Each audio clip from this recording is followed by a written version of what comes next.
Hello viewers, welcome back to my channel Jayanthi Nagarajan Soul. இன்னைக்கு நம்ம முருங்கைக்கீரையும் கொள்ளும் வச்சு ரொம்ப சத்தான ஒரு பவுடர் எப்படி பண்றதுன்னு பார்க்க போறோம். இத நம்ம சூப் ஃபார்ம்லயும் குடிக்கலாம், இல்ல ஸ்மூத்திஸ் அது மாதிரியும் ஆட் பண்ணிக்கலாம், இல்லனா ரைஸ்ல போட்டு mix பண்ணி முருங்கைக்கீரை பொடி சாதம் மாதிரியும் நம்ம இத யூஸ் பண்ணலாம்.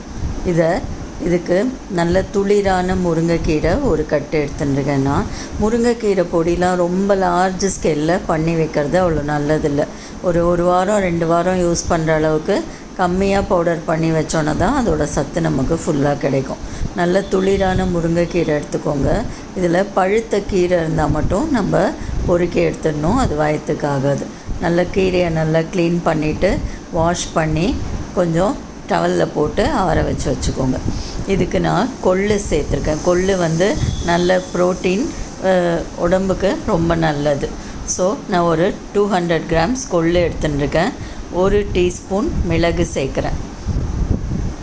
150 to 200 கிராம்ஸ் கொள்ளு எடுத்துக்கலாம்.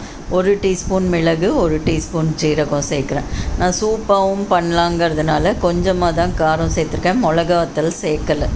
இப்போது முருங்கைக்கீரையை ட்ரை பண்ணுறது ஒரு ப்ராசஸ். உங்கள்கிட்ட மைக்ரோவேவ் அவன் இருந்ததுன்னா அதில் கிளாஸ் பிளேட்டில் போட்டு ஒரு 2 to 3 மினிட்ஸ் வச்சு எடுத்திங்கன்னா இந்த மாதிரி கலர் மாறாமல் சூப்பராக ட்ரை ஆகி வந்துடும் உங்களுக்கு. அப்படி இல்லைன்னா இந்த மாதிரி வெறும் வாணலியில் பரத்தி போட்டுட்டு ஒரு மீடியம் ஃப்ளேமில் அடுப்பு வச்சுட்டு ஒரு ஃபியூ மினிட்ஸ் விட்டுட்டு அப்பப்போ லைட்டாக கிளறி கொடுத்தீங்கன்னா நல்லா உங்களுக்கு ட்ரை ஆகி கிடைக்கும்.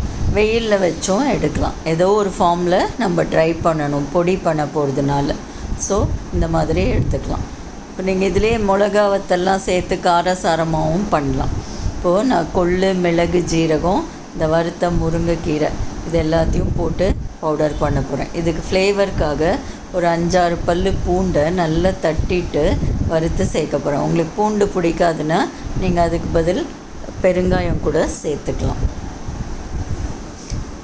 நான் 2 in 1 பண்ணுறதுனால இந்த மாதிரி பண்ணுறேன். வெறும் ரைஸ் பவுடர்னால் நம்ம உளுத்தம்பருப்பு, கடலைப்பருப்பு, மிளகா வத்தல், பெருங்காயம்லாம் வறுத்து அரைச்சி பவுடர் பண்ணிவிட்டு அதோட முருங்கைக்கீரையும் சேர்த்து பவுடர் பண்ணிக்கலாம்.